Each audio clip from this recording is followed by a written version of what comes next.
We continue now at the top of Daf Ayin Aleph Amud Aleph in Mesechet Yevamos. This is Yevamos Daf 71a. The Gemara asked on the previous Amud when it says Kol ben nechor lo yochal bo, talking about the Karban Pesach, what does the word bo come to exclude? And so the Gemara explains Hamoras dos poseles ve'ein Hamoras dos poseles b'maiser. When it comes to Karban Pesach, so let's say you have a Jew who's rebelled against the religion, he's a Meshumid, so then that passes him from the Karban Pesach.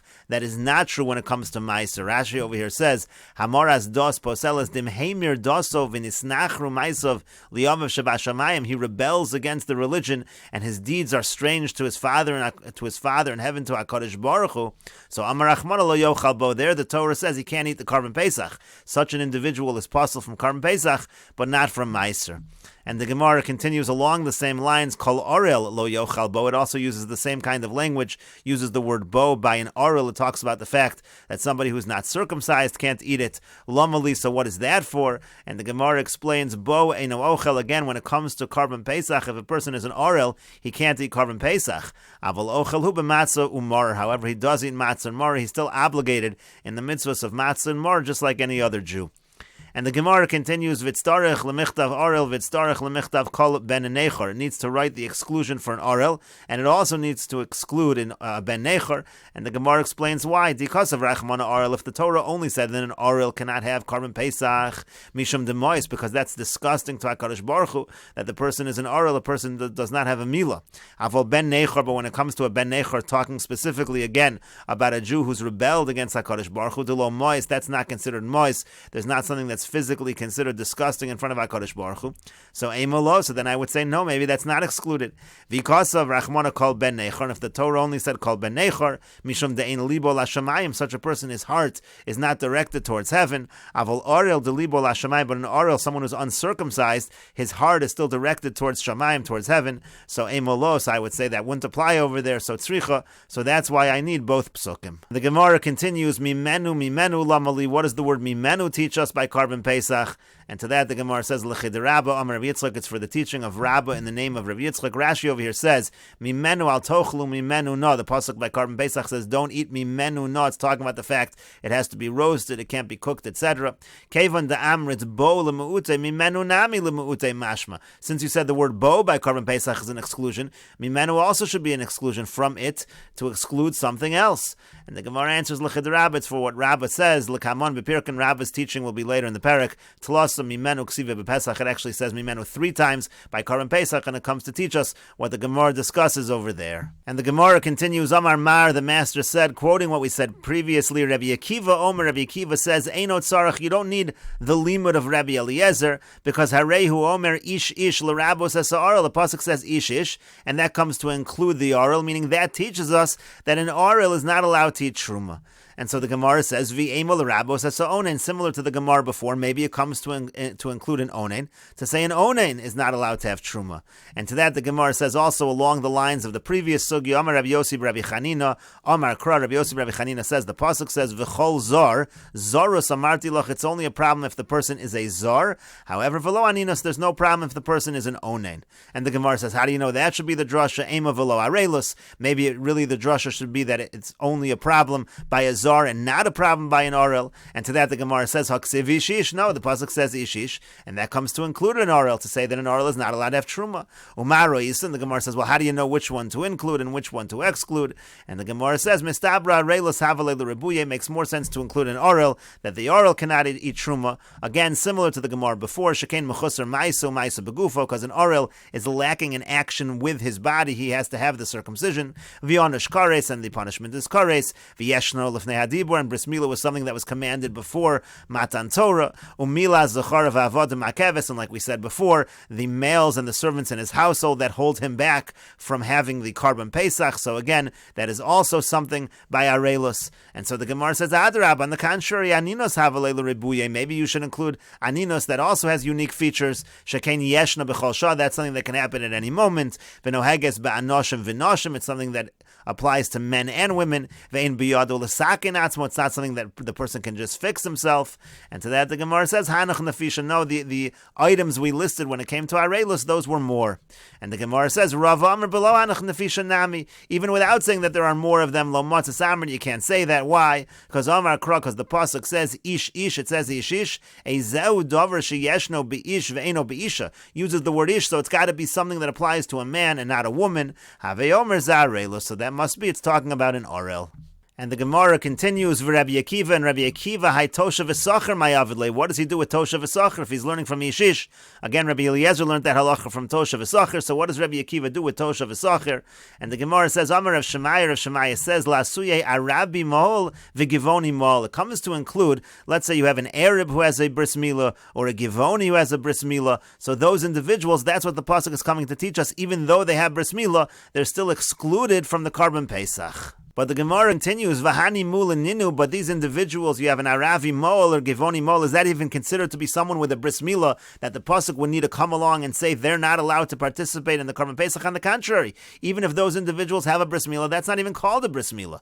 Vatanan, but we learned in the Mishnah, Konem shani nene la'arelim, let's say a person says they're not going to get benefit, they take an oath not to get benefit from an orel, so the halacha actually is mutter ba'ar Yisrael, v'asr b'mulei ovdei kochavim. They're mutter to get benefit from a Yisrael, from a Jew, even if that Jew is an Arel, because the word Arel generally simply means a non-Jew, and that person is prohibited to get benefit from an Ovdei Kochavim, from a non-Jew as a bris milah, because that's considered an Arel. And similarly, the Mishnah continues, Konem shani nene lemulin, let's say the person says a Konem, they take an oath not to get benefit from somebody with a bris milah, so mutter b'mulei Ovdei Kochavim, they're actually mutter to get benefit from an Ovdei Kochavim with a bris milah, because again, that's not considered a bris milah. V'yasser bar Yisrael, and they're actually asser from Yisrael, even if that Yisrael is an Arel, because again, the indication is when you say bris milah, you're really referring to a Jew with a bris milah, or you're really just referring to a Jew as opposed to a guy. And so the Gemara says that can't be what Toshav and Sachar is coming for, because that's too obvious. Ella rather leisuye ger shemol velo taval. We're coming to include a convert who had bris milah, but he didn't have tefillah, he didn't immerse himself. The katan shenolad kishumal, and also let's say you have a katan that was born already with a bris milah. Those individuals cannot have Karban Pesach because the katan still needs to have hatafas dam, still needs to draw some blood. The ger still needs a tefillah. So in those cases, those are the individuals that can't have Karban Pesach. The kasavar, and according to this, we're going to hold sarech lahatif mimenu dam bris, that according to Rabbi Akiva, when you have a katan that is born with a bris milah, you still need to do a hatafas dam. You still need to draw some of the blood from that area in order to for it really to be considered a bris milah, and that's why again they're not allowed to have Karban Pesach. So that's Rabbi Akiva's position. For Rabbi Eliezer l'taimin, now Rabbi Eliezer will follow his reasoning. Rabbi Eliezer is the one that says that Tosha v'Sacher is really coming to teach us this halacha by Truma, and so therefore Rabbi Eliezer will follow his own opinion. The Amar, because Rabbi Eliezer says ger shemol v'lo taval, if you have a ger that has bris milah but no tevila, ger ma'al yehu, that ger is a full-fledged convert, and therefore on the contrary, that individual could have Karban Pesach. Because and furthermore, Rabbi Eliezer will hold katan kishenolad mol, if you have a katan that's born with the bris milah, ein sarech lahatif mimenu dam bris, nothing further is needed. That's considered a good bris milah. You don't even need to draw any blood. And the Gemara continues with Rabbi Eliezer. Now, according to Rabbi Eliezer, who learns from Toshav and Sachir, so Hai Ish Ish Ma'avidle, what does he do with the Ish Ish of Rabbi Akiva? And to that, the Gemara says, Dibra Torah Kalashim B'nei Adam, that's just the normal way the Torah talks, the way people talk, and that's why it says Ish Ish, that's why it says the word twice. And the Gemara continues, Boy Rav Chama Barukva asks the following question, Katan Oril Ma'ula Sucho B'Shemen Shel Truma. Let's say you have a katan who is uncircumcised.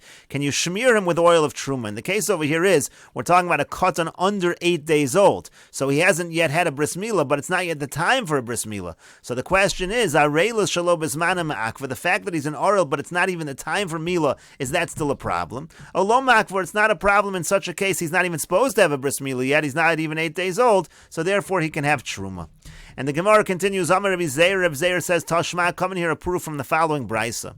Ein li ala mila zechara b'shas asiyah, v'avada b'shas achila. We talked about the fact that a person cannot have Karban Pesach if the males in his family have been uncircumcised, or if you have a situation of the servants in his family do not have bris milah. But the problem is the pasuk only talks about the males at the time of the asiyah, at the time of the actual shechting of the Karban Pesach, and it only talks about the case of the servants at the time of the achila, at the time of the eating of the Karban Pesach. But minayin liten esamar shel zeh bazeh ve'esamar shel zeh bazeh. How do you know to apply each one at the other time period? Let's say he has a situation where he has males that are uncircumcised at the time of the eating of the Korban Pesach, or he has a situation of avodim at the time of the shechting of the Korban Pesach that are uncircumcised. How do we know that's a problem as well? Talmud lomar oz legezeira shava. The pasuk says the word oz by both. It's a gezeira shava. And Rashi over here explains, Ainli la'akev b'pesach el mila zechorav sheyesh lo b'shas asiyah. When it comes to the males in the family being uncircumcised, it talks about it by the time of the shechting. Degabe mila zechorav ksiv v'yoz yukrav la'asoso. It says you're going to do the Korban Pesach. V'hainu shchita, that refers to shechting the Korban Pesach. Degabe avodav ksiv oz yochal bo. By the servants it says oz yochal, then he can eat when they're circumcised. De'afilu lo avalei eved b'shas asiyah. The point is, even if he had no eved at the time of shechting, but he has this eved at the time of the achila, that's going to hold him back from eating the Korban Pesach if the eved does not have a bris milah. For example, by the sons, let's say that you have a son that's ready for bris milah at the time of achila, but that wasn't the case at the time of the shechting. How do you know that is ma'akev? It says oz yikrav laso, so when it says oz yochal bo, and so therefore that's how the pasuk understands that you apply the halacha by the zecharim at the same time that is written by the eved, and the halacha by the eved applies at the same time that is written by the zecharim. And so the Gemara now continues in analyzing the Braisa. Bishlama avodim, I understand by his servants. Mashkachas la, you can have a case. The isnu b'shas achila v'lesnu b'shas asiyah. For example, you can have a case where you have these avodim at the time of the achila, but you don't have these avodim at the time of the asiyah. Kegon dezavninu beini beini. Very simple. He bought the avodim between the shchita and the eating of the Korban Pesach. But how do you have a case of having males who are around at the time of the achila but are not around at the time of the asiyah? How can that be? Obviously, he had children that were born between the shechting of the Korban Pesach and the eating of the Korban Pesach. Those children are obviously not 8 days old. And you see from here that that's still considered an orel. The orel, even though it's not the time of the bris milah, this child is less than 8 days old, is still considered orel. And so the Gemara says that can't be. Amar Rava says, V'tizbra, is that even logical? Himol lo kol zachar amar achmona v'oz yikrav la'asoso. It says, give a bris milah, and then you can come and do the Korban Pesach. Now, v'hai lav bar mihilu. Now, this kid, obviously, it's got to be talking about kids that are able to have a bris milah, that are at least 8 days old, because if you're talking about a kid that was just born, that's not even able to have a bris milah. In other words, the pasuk doesn't simply say that if it's an oral, you can't have the Korban Pesach. The pasuk says you do the bris milah, and then you could do the Korban Pesach. That implies we're talking about people who are bar mehila, who are able to have a bris milah. And so obviously the Gemara says the pasuk must be talking about, and the Braisa must be referring to something else. And here the case is as follows. We're talking about a kid who had a fever at the time, let's say, of the asiyah of the shechting, and then he became better at the time of the achila. So that's why suddenly at the time of the achila, and only at the time of the achila, is he able to have a bris milah. But the Gemara says that doesn't make sense. V'nesav le kol shiva. Then don't we say that you have to wait 7 days in order to have bris milah? The halach is if this child has a fever, then you have to wait 7 days. So it wouldn't be true. And so the Gemara says no, that's the case. The avinon le kol shiva. You gave him 7 days. You're already on the 7th day over here, and that's how you have a situation where now the 7th day came, and it's already time for the it's time for the bris milah. But the Gemara says if that's the case, v'nimale mitzafra. But if that's the case, if now that day came, why not give bris milah already from the morning? Rashi over here says the avinon le shekvar nisrape zeh shmona yomim v'chol shmini shelo lios erev Pesach. The 8th day came out on erev Pesach. But if that's true, the Gemara says, then do it in the morning. If already from the morning, it's already the 8th day now, and he's able to have a bris milah, now already you have a situation already from the time of the shechting of the Korban Pesach that he can get a bris milah. Why do you need a pasuk to include shas achila if already from the time of the asiyah you have the same situation over here? And so the Gemara says, no, you can't necessarily do it from the morning. But because we're going to say we need exactly the 7 days, me'es la'es, meaning in 24-hour increments. We'll continue with this discussion in the next video on Daf Ayin Aleph Amud Beis.